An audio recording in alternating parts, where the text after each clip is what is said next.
Our webinar today for loss prevention is on policies, procedures, and programs.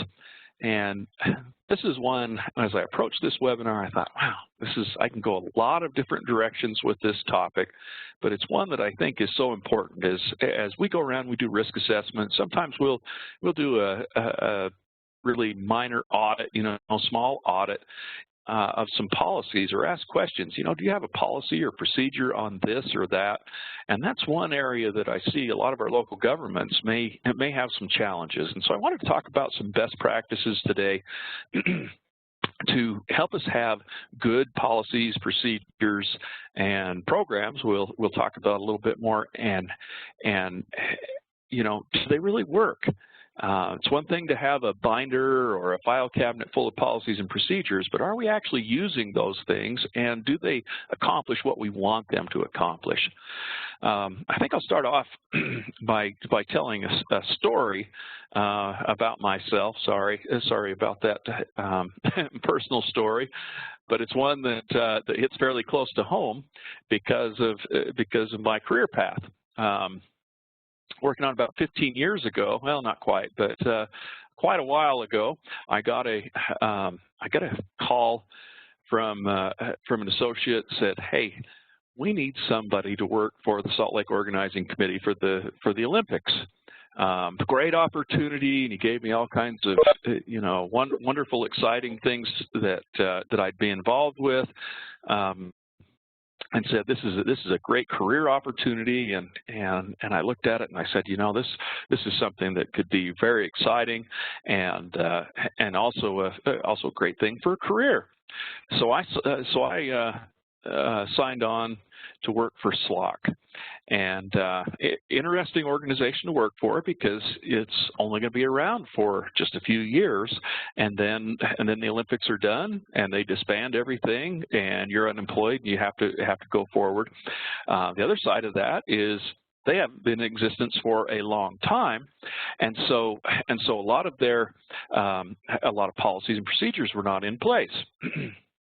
So I had a task when I was, I'll go back a little bit more. One of the things that the person that hired me hadn't really given me all of the details on when I was hired was that the organizing committee was being audited by the federal EPA, and EPA had put out a y'all come to any regulatory agency that might want to come out to Park City for the Olympics and do it under the guise of work. And so every regulatory agency under the sun decided to come to Salt Lake and go through our policies, procedures, look at our preparations, and I was responsible for a significant portion of the preparations for some of the venues. I was based out of the Utah Olympic Park up in Kimball Junction, Park City, and I had this task to write an emergency response plan along with dozens of other policies and procedures, safety and otherwise, to account for any possible problems that may happen at an Olympic venue. Well, that's a pretty tall order. You let your mind run to what could potentially happen at an Olympic venue. It's pretty broad spectrum of challenges and problems that you might run into, and so I started out to address this. Here's an emergency response plan, and I worked and I put a ton of time in. Pretty much an entire year. I built policies and procedures, among other things I was doing. And at the end of that year, I had produced a masterpiece. It was a emergency response plan to be reckoned with. It was a big binder. It was about that thick, and I covered about everything that you could possibly cover when it came to that. Anything from moose attack to an anhydrous ammonia release from the bobsled track, and what the hazmat team would have to do to respond to that, incident command structure, and all of those things. And when I finished, I sat back and I looked at this, and well, actually a little while after I'd finished, I looked and I said, well, even though I worked really hard and I covered every possible angle, it wasn't the best plan that was out there. One of the major problems was it was too big. It was too voluminous. It covered way too much stuff in way too much detail, and the people, the average person that would be expected to use or implement this plan I found that, you know what, they're not going to use it because it was just too much. So I made some revisions, and I came up with just a core plan, the things that each employee would use. And to my knowledge, they're still using that plan to this day. You know, it's been modified and updated during that time, but it was a real lesson to me about policy and procedures. What you can do. Now, was it a complete failure, complete success? I think it was somewhere in between. My interactions with the regulators was really good because they were wanting to look and pick apart and say, you know, does this cover everything that could possibly happen? And I've done a pretty good job to cover those things. Well, but just like I told you, some of the other challenges that I had made it not as good a plan. So let's go through and talk about these things. So here's something that was the challenge that I was thrown. Let's throw you a challenge and see how you handle it. Here's it's your first day on the job. Welcome to the first day of work. Please draft a policy for disciplinary action. Oh, by the way, we need to fire somebody today. What are you gonna do? How are you gonna take that type of a challenge, a quest? That's gonna be a pretty tall order to be able to handle that. Well, let's talk about policies and procedures. We want to have a little more lead time than that because there's a lot that goes into policies and procedures. Well, let's talk about, today we'll talk about what are policies, procedures, what are programs, what kind of standards might apply that can help us develop those. We'll also look at best practices going along with policies, procedures, and using a systematic approach to building policies and procedures that work to make sure that they're kept current, that they actually cover what we need to provide in those policies, and that they're effective. So what is a policy? Ask you a question. And definition that I came up with was guiding principles. Policies contain guiding principles that direct how we go about accomplishing our mission. Okay? It's really the rules. It's something that we set out. This is appropriate, this is not appropriate, and give people a list of rules. That's what a policy is. Policies don't have to be written. As a matter of fact, most of our policies probably aren't written. And a lot of times they don't have to be the official quote-unquote company line to be a policy. Are there things out there that are unwritten policies that your coworkers, the people in your organization have come to know as this is how we do it. This is how we've always done it. It's not written down anywhere. What if it's wrong? That's one of the main challenges that we face when it comes to these policies procedures. Well, I talked about this, that policies help us to achieve our mission. And it's important for us to understand what that is. You know, our policies should define a path to reach what our entity's goals are. What is it that we're trying to accomplish? Now, I think with some of our local governments, that's a little easier than it is with other organizations. With a company, say, you know, what is it that we're actually trying to do? Okay. And the next part, meet our compliance obligations. With a lot of our policies, we're just trying to satisfy an OSHA thing, maybe an EPA requirement. There are a lot of legal requirements that we have to. Whoops, hold on one second. That we have to we have to meet these compliance obligations.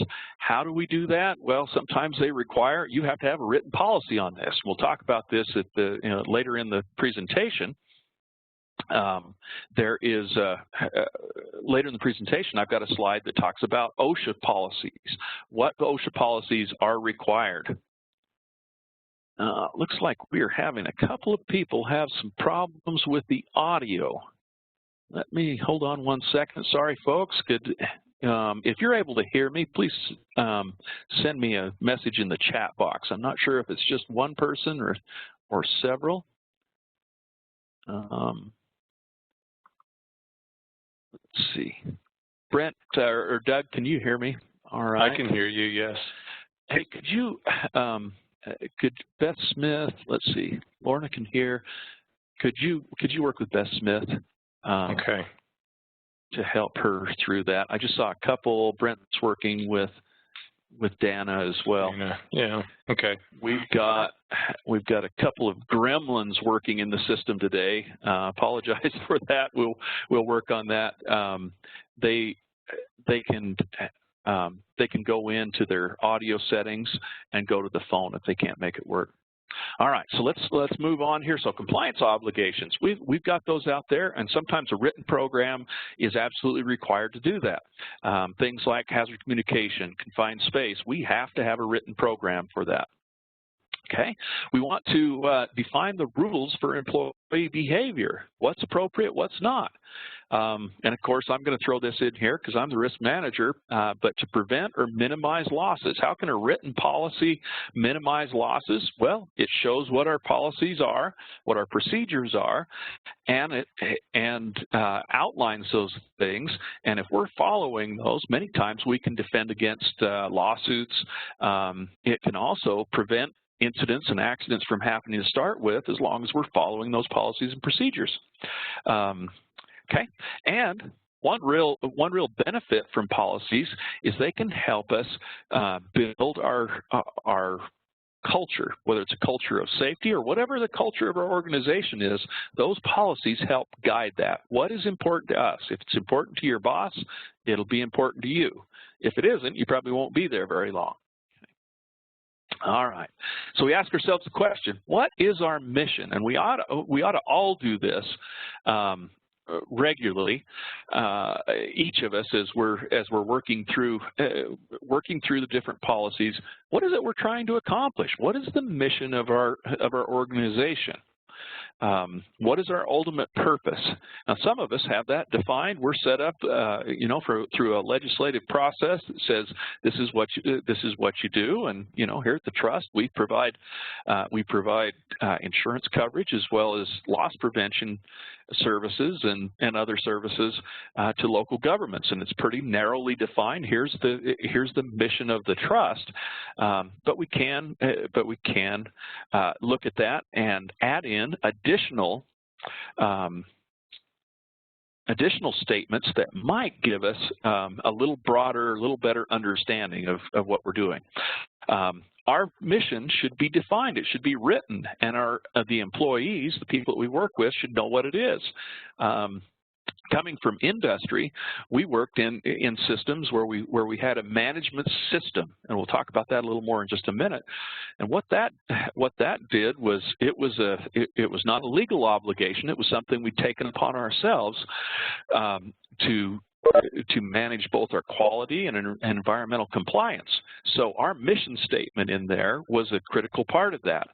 And it was so critical that every employee had to have it memorized. And we may not look at that in our local government organization, but it would still be something to ask yourself. If I went out and asked Joe employee, frontline employee, what do we do here? What's the reason why we're here? Could they recite that back to us?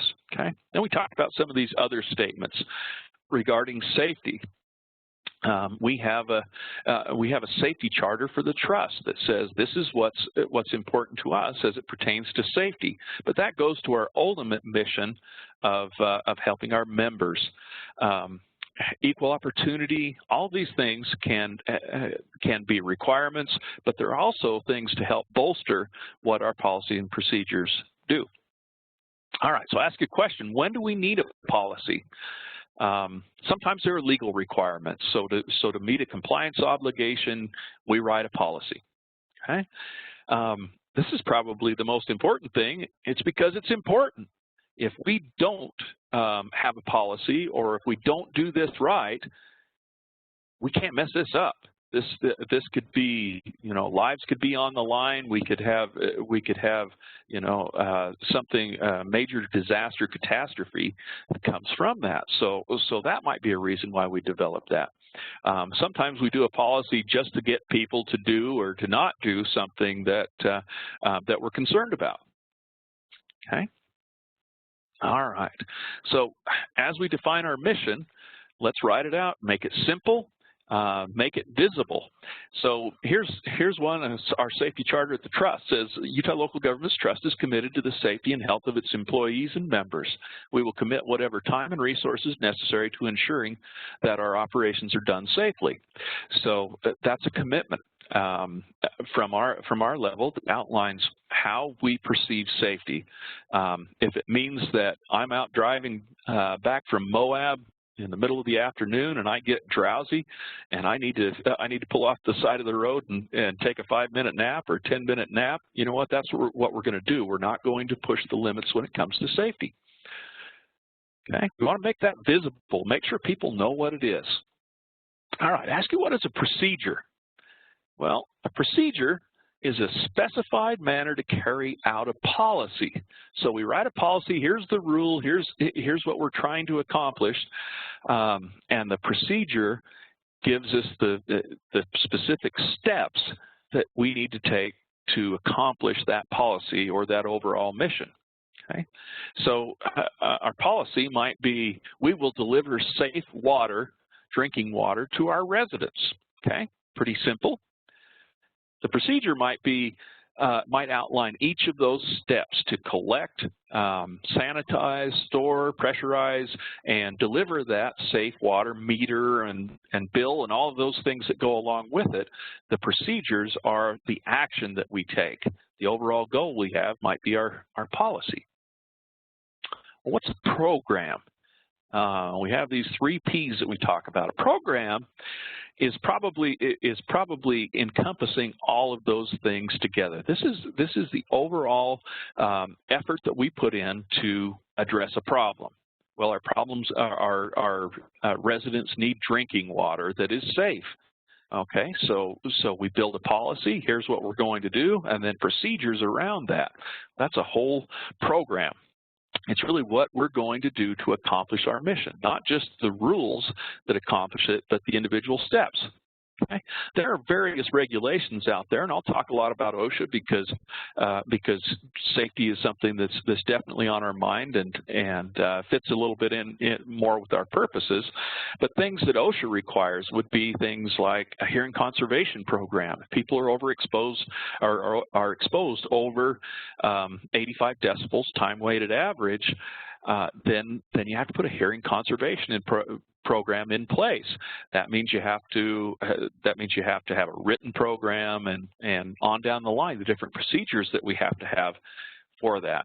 Respiratory protection. If you use respirators, you need to have a written respiratory protection program. Hazard communication. We just did some training on that.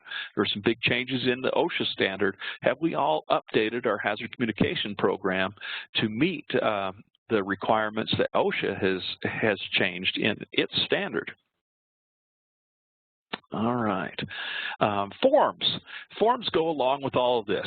We're talking about a lot of paper. A form is a document that we use to record our activities that we're doing under procedures. So they could be things like a confined space permit. We'll have a written program for confined space entry that defines what we're supposed to do. Well, we're supposed to take readings of the gas levels, the gas detection levels, how much oxygen was there at a certain time. Well, we record that on that confined space entry permit. We can have checklists and reports and work orders. All of these things help us to reach our ultimate goals. They should be specified in policies and procedures so we know what we're supposed to use. Okay, we'll get a little bit more on controlling those documents and using the appropriate ones in just a minute. I'll ask you a question, though. This is kind of the reality check here for a second. Does our policy reflect reality? We can have great policies and procedures, but if that's not what the procedures are that people are doing out there, we're probably going to fail. So have we ever gone out and looked and taken our policy book and said, here's what we say we're going to do. Let's walk out and observe the people, and I'll keep using the drinking water. So we say in our procedure that when we have a line break on water that we're going to sanitize that using a chlorine type sanitizer. And if we walk out on the job where there's a line break and find that our people are not actually using that, or they're using a different material that might be hazardous to our residents, well, that's a major failing in our operations. And so is our policy a reality? And we need to do regular checks to find out if that's true. So if this is our problem, where reality doesn't equal our policy or procedures, who's wrong? Well, the answer is it might be either or both. Sometimes written policies may have kind of pie in the sky. Yeah, this would be great if everything worked out this way, and the folks out doing the job find that, well, it just doesn't work. So this is how we do that. Well, their procedure might have a problem. How they're actually doing it might put people in jeopardy. So this is something that we have to do on a regular basis, is go out and say, does our policy actually work? Do our procedures work? Are we looking at the right things? Are we doing things the right way? These procedures and policies and programs should be living documents. They're things that we should be continuously reviewing and using. That emergency response plan that I made that was 4 inches thick was not a living document because people didn't want to use it. And the other challenge is the safety guy wrote it. I'd spent the time to build that thing and didn't have the buy-in from a lot of the operations folks because they weren't part of that process. Now we went back and trimmed that up and got input from people, said, hey, well, that's not really how we do it. Hey, we can't do it that way. And sometimes it was, oh, that's a good way, that's a good idea. And we collaborated and we came together on that. But they need to be living documents. So I'll ask you the question then, when was the last time you updated your policies? And what process did that take? Was that just you sitting at your desk going through and updating names and telephone numbers and those type of things? Or did it involve all of the stakeholders, the people who are actually living the policy or procedure that we're working on? Okay. And I'll ask you the question, is everything current right at this moment in all of your policies and procedures? And I think all of us will probably collectively say, no way. It's a constant moving target to keep things current. And so as we go through this training today, I'd encourage you to make some goals.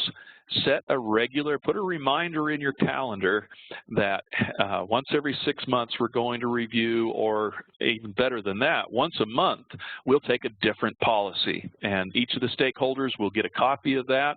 We'll before that copy goes out, run through and update some of those simple things, changes in personnel and phone numbers and, some of those really simple things, and then throw it out to the group and say, is this okay? Does this really mirror what we're doing? And if we divide that up, so we take a dozen of those every year, that may not be as big a chunk to take on at the time, but let's set a goal to look at all of those.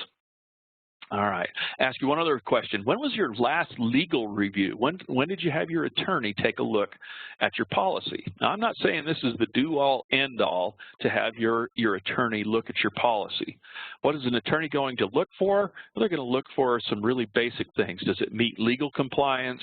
But they may not look at the real detail that is critical to our operations. Does it really indicate how we're doing the job? Does it indicate what we need to do? So legal updates are essential, and I highly recommend that you're doing that. There are some policies that should be reviewed on an annual basis by an attorney. However, others might last a little longer. If we don't make any substantive changes in how we do the process, they might be okay for a couple of years with a cursory review. Is this really doing what we're supposed to? Okay.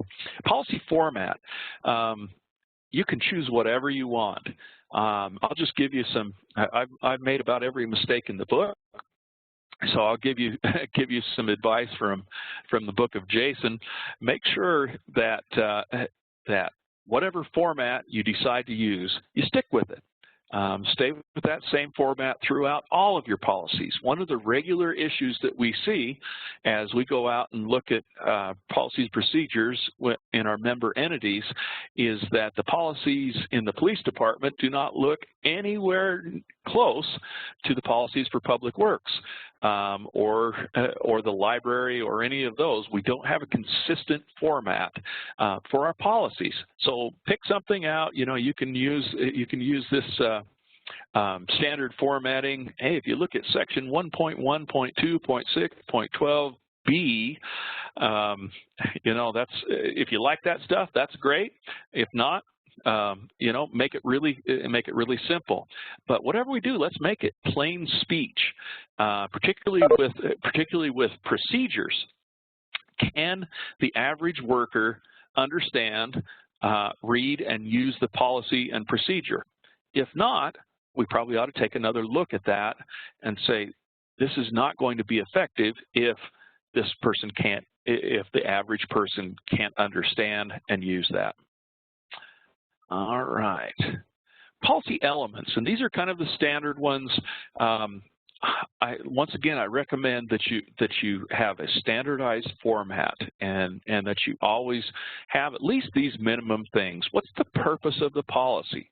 What are we trying to accomplish? What's the scope? That's the who, what, when, where of the policy. Who does it pertain to? Where does it pertain? Is it only for one of our operations? Is it a global in scope? Those type of things. References. Where did we come from this? Was it an ANSI standard that we're citing? Was it an OSHA standard? Those type of references. Why are we doing this, and where is it coming from? Definitions, so everybody understands what we're talking about.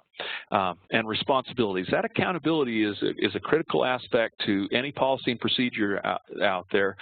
At the end of the day, who owns it if things don't go right, if we don't follow the policy? So it's clearly identify who that is. And when I say who that is, I would recommend you do it by job title. That we give a specific responsibility to a job title, just because people turn over, and it's really hard to keep those policies up to date. So put it in there by job title. In most cases, that job title is going to use the same cell phone or phone number if that person happens to turn over and we have somebody else there. And we also want to have a revision history. Over time, what have we changed? How has this changed? How does that help us? Well, it tells us where we came from. It also shows that we're working to maintain compliance. And in the event that we have a lawsuit, that revision history might help us as well.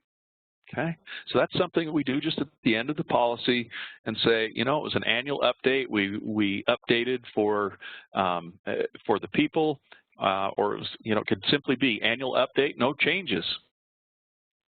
Okay, I want to talk about a management system. Now, I'm not telling you to go out and sign up for an ISO type management system, but I want to talk about a program that works for keeping our policies up to date. I think all of us, and the trust included, have some frustration over our policies and procedures. How do we make this? How do we make sure that they're always up to date? How do we make sure they work? Well, a management system is a way to make that happen. Management system is a framework of processes and procedures used to ensure that an organization can fill all the tasks required to achieve its objectives or its mission. So in many of our companies, you'll buy a product and you'll see a symbol like this. It says it's ISO 9000 certified. What does that mean?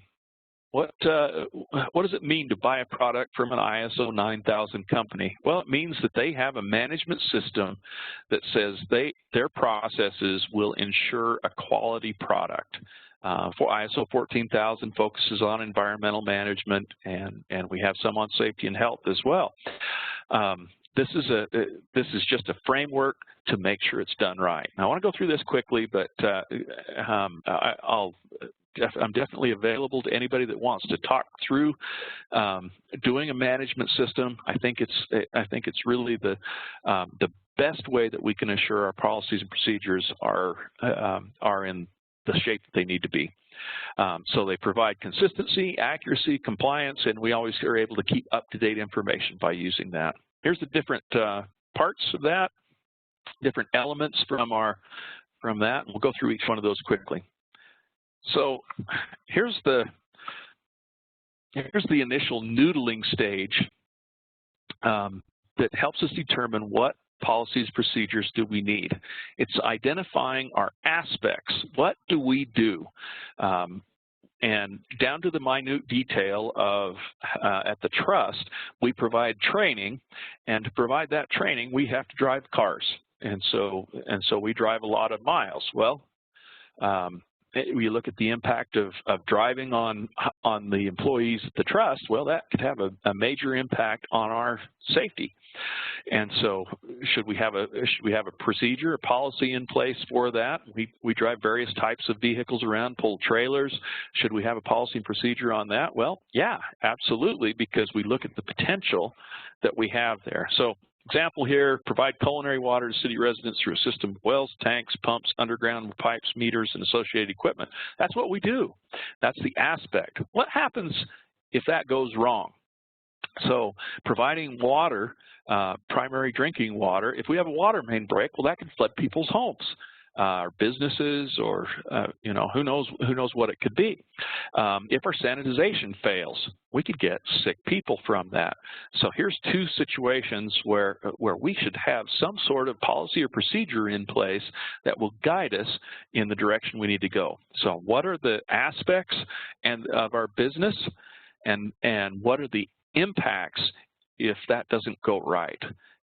This is a really good exercise to go through, just to look at every in and out of our operation. I'm not saying you have to write a policy for everything, but if there's a critical part of our system where a failure could cause something like this, well, that might be a place where we need to have a control in place. We also need to do an analysis of our legal and other requirements. What are those? Well, legal requirements, OSHA, fire code, the electrical code, things like that. We have other standards out there like ANSI, ASTM, non-mandatory standards that are out there, but they're consensus standards. What do I mean by a consensus standard? That means everybody got together, group of stakeholders got together and said, this is what we think the standard should be. And so we look at playground safety. We have ASTM standards that guide how playgrounds should be configured, maintained, all the different parts of a playground. It's an ASTM standard. That's not a legal obligation to us. But what's the reality if somebody gets hurt and there's a lawsuit? well, they're going to cite that ASTM standard, and because it is a consensus standard, everybody else in the world believes in this standard. Well, we're going to have to live to that standard as well. So we go through the exercise of identifying what standards apply to us. What are those legal and other requirements that might be out there? We might have some other system requirements. Let's go back to the providing drinking water. Well, our residents want to make sure that we've got, and I just grabbed these numbers out of the air, so please don't beat me up if I'm off on the pressures. But let's take things like water pressure. Well, our residents demand water pressure above 30 psi. Otherwise, you can't get the shampoo to wash out of your hair. We just don't have enough pressure. The other end of the spectrum, well, we can't go over 100 or 120 psi because it'll start blowing out our pipes and causing water hammer and things like that. So those might be other standards. Well, let's write all of these things down, and so we know what we have to meet, what those standards are. Okay. How do we go about researching that? And that's where a lot of people get hung up. So I want to go through just briefly researching a standard. One of those programs that OSHA requires us to have is a confined space entry permit entry program. And so I just wanted to briefly go through, how do I identify what my legal requirements are? A lot of people just, they'll ask a vendor, they'll give us a call, and there's nothing wrong with that. But there's nothing better than going to the horse's mouth and finding out, what does the standard say? Whenever I start writing a policy, I always go to those requirements. What do I have to do legally? And then we can add all the bells and whistles after that. So this is a screenshot of OSHA's webpage. Easiest way to find things on OSHA's webpage is to go to the A to Z index. Their website's not great for navigating around with the exception of that A to Z index. So we click on that, and it gives us this big long list. You can see we're only seeing part of the A's on this page. A lot of different subjects, but so we'll scroll down to confined space, pretend we did that, and it takes us to this area. And in some cases, OSHA's done an excellent job of providing us not only with the regulations, but with a ton of support materials, sample policies and procedures, training aids, and all of these things that can help us in our policy development and rolling that out to our employees, training and all of that. So if you look up here, there is, on the upper left hand, there's an area where it talks about standards and enforcement. So let's click on that. And it gives us a list of the standards. And OSHA standards are always going to start out with 29 CFR. And depending on what it is, there will be some more numbers. And you don't have to get too hung up on that. But when you see that, that's just citing the federal, CFR stands for the Code of Federal Regulations. And that's the easiest place we have to find what those regulations are. So we'll look down here. And 1910, so it's 29 CFR 1910.1.146. That's our confined space entry, permit required confined space entry standard. Click on that, and it tells us all of these things. So scope and application, definitions, those things that we might need to place in our policies and procedures are very well located right here, and they've already been developed. The requirements are also in this location as well. Okay. If you've got questions about researching these things, please let me know. We just don't have enough time to go into depth in all the different locations, but I'm happy to help people out if they're looking at a specific standard. While I'm talking about well, let's see. Now I'll put that off for just a minute. In our management system, we want to define what our objectives and targets are. What's the purpose of policies and procedures? We define an objective. What's that? That's our overall goal to help us reach our mission. Targets. These are intermediate goals, things that we can do a milepost along the way to reach our long-term goals. So we may have a goal that's maybe a couple of years down the road, or an overall goal that will always be there. Well, we might have an intermediate goal that we're going to build a facility, we're going to train people up, some sort of a goal to get us partway along the way. Okay, and we talked in here, who's responsible? Essential part of our management system and our policies. Who does what task? Who's responsible at the end of the day? Who's accountable for that? And everybody has accountability in these systems. Whether it's the frontline employee that fails to perform the procedure correctly, doesn't know that procedure, well, that might be an indication that there's a training issue. So there could be a some accountability on the supervisor. Maybe the policy wasn't written, and so that accountability goes up to upper management that would be responsible for making sure that that's there. Okay, training. Of course, we love training here at the Trust. We think it's an essential part of keeping our people safe, preventing losses. If we have that knowledge, we're going to be much better capable of avoiding those losses. So we want to define what the training requirements are for each employee. And in the past, we've sent out a document, we call it the training matrix. It has the job description on one side and all the different possible trainings across the top. And we define in there which trainings does this person are they required. Well, how do we make sure that they get that that's completed? Well, that's part of this management system. Is we need to put a calendar in place so we give all these employees an opportunity to get all of that training in the specified time period. Some things, you don't have to do defensive driving. We recommend you do that every couple of years, but how do we make sure that we don't miss those employees? How do we get them on a schedule? And we define that. Okay. Document control. Have you ever had a situation where somebody was operating off of an old policy or procedure, and they were just happy going along? Well, this is how we do it. Well, the rest of the world had changed. And then we had a problem. I've been through that a number of times. How do we make sure that those documents are up to date and controlled? Well, in an ISO type system, you have document control numbers and things like that. You keep track of every copy, and you pull those back in when you put a new policy out. Well, I don't know that you necessarily need to do that, but we need to know where those are.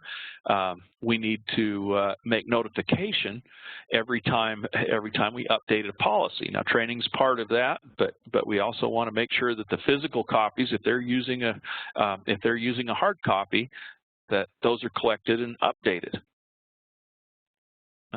Let me go back here. Just another thing on revisions. We ought to define how often the policies need to be revised. Some things will have a legal requirement that you need to do an annual review. Some really doesn't matter unless we have a change in the process. And so define those out and then stick on that schedule. Okay. All right, operational controls. These are our procedures.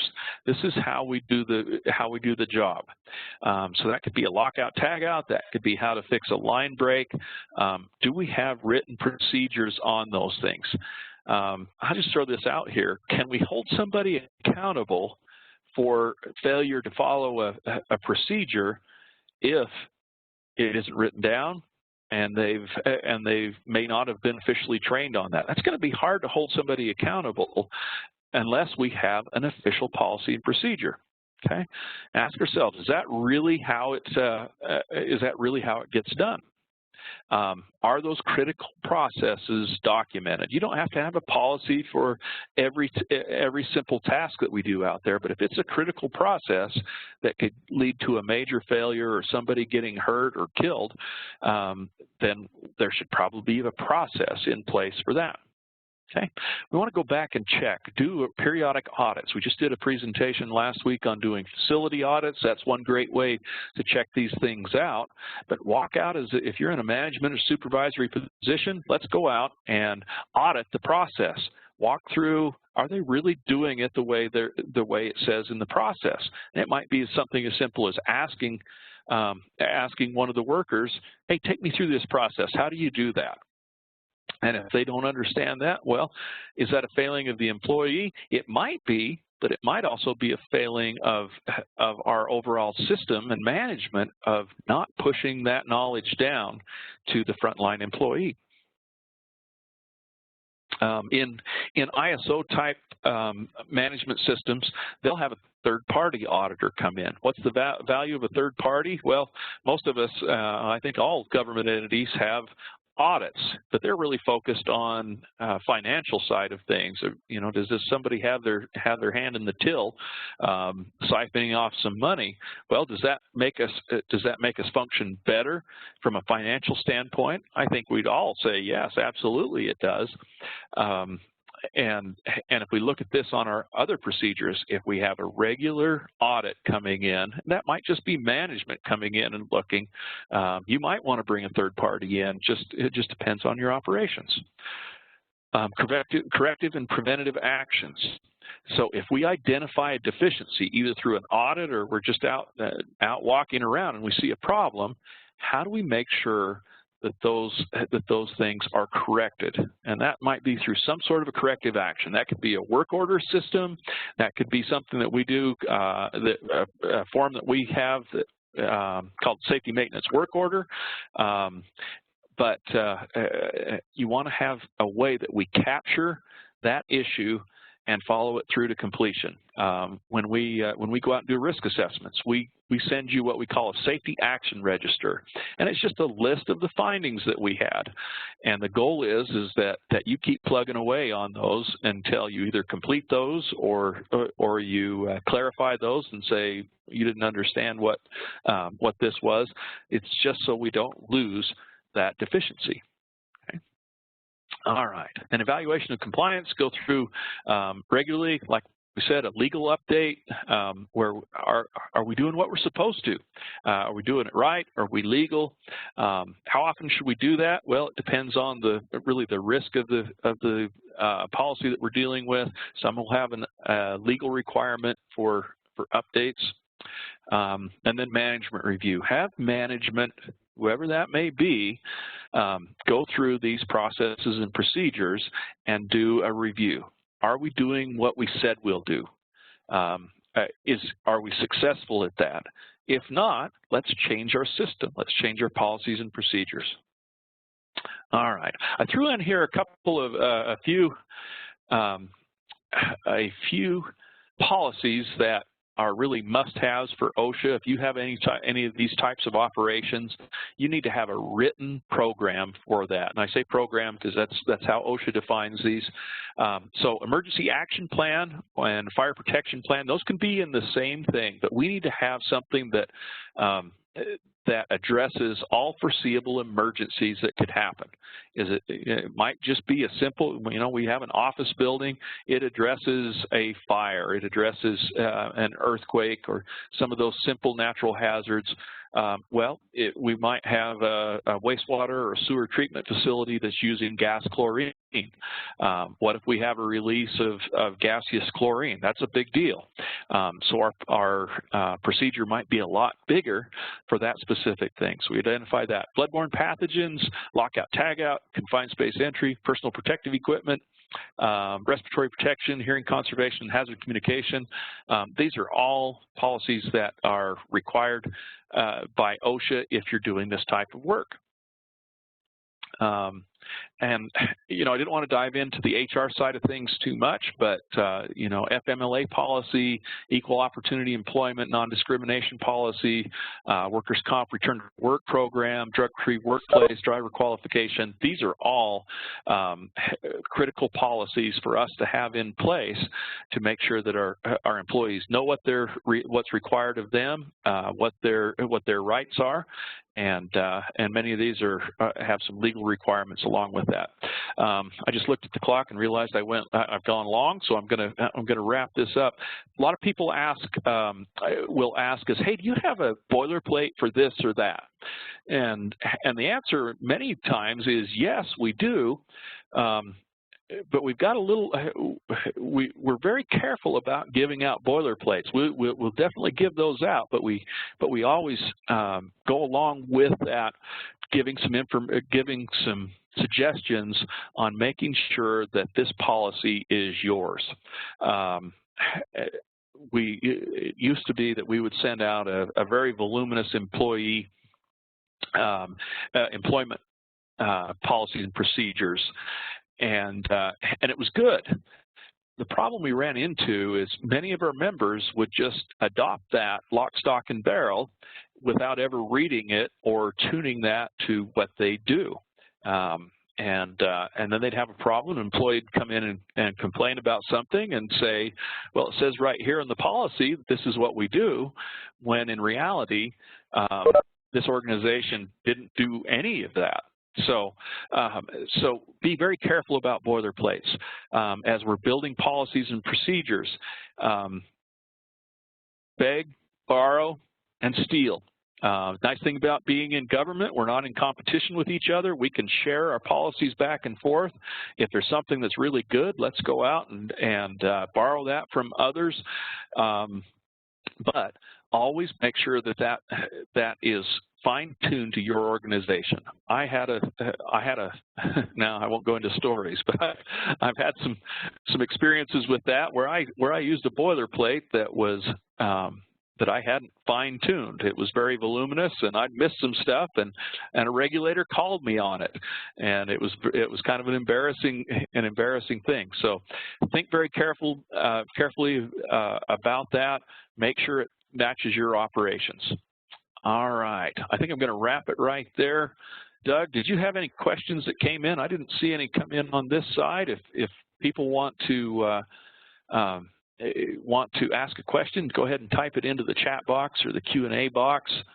Oh, let's see, there are questions here. I just have to scroll down to see where they are. Hold on a second. Question, what model policies and procedures does ULGT have in its reference library for member use and reference? Are they online? We don't place those online just for that reason. We generally like to talk with the member and get a little more information. What is it that you're really looking for? We have a big library of policies and procedures for anything from employment practices to safety policies and procedures. But we definitely like to talk through the member. You know, what are you really looking for? Don't just put your name at the top of a policy and say it's okay. I'm not saying that any of you out there would do that. I've just done that a couple of times before. Let's see. All right. Looking through questions there. I don't see any more. Doug, did you have any questions come in? I don't see any. Okay. Anything you'd like to add? No, that was great, Jason. How's that? I said a lot of words. I'll definitely go there. Well, folks, if we don't have any more questions, I will. We'll wrap it up, but I would just encourage you to call myself, Doug, or Brent And we are happy to help you with in any way we can. We don't do in-depth policy reviews. You know, we'll do a cursory review and say, yep, looks like you've got it there. We really think that those should be done by your committee. Get together and look, have we accomplished what we're doing, and also use your legal counsel to verify that it works for your organization. But we'll definitely help out where we can, provide boilerplates and other stuff. Question: if we could get a copy of this program, yeah, definitely. I can send a PDF of the slides out if that will work for folks. We'll also we've recorded this webinar, and I'll post it up on the website hopefully a little later today. Okay. All right. Well, thank you very much. I appreciate your time. Brent, did you have anything? I didn't give you an opportunity.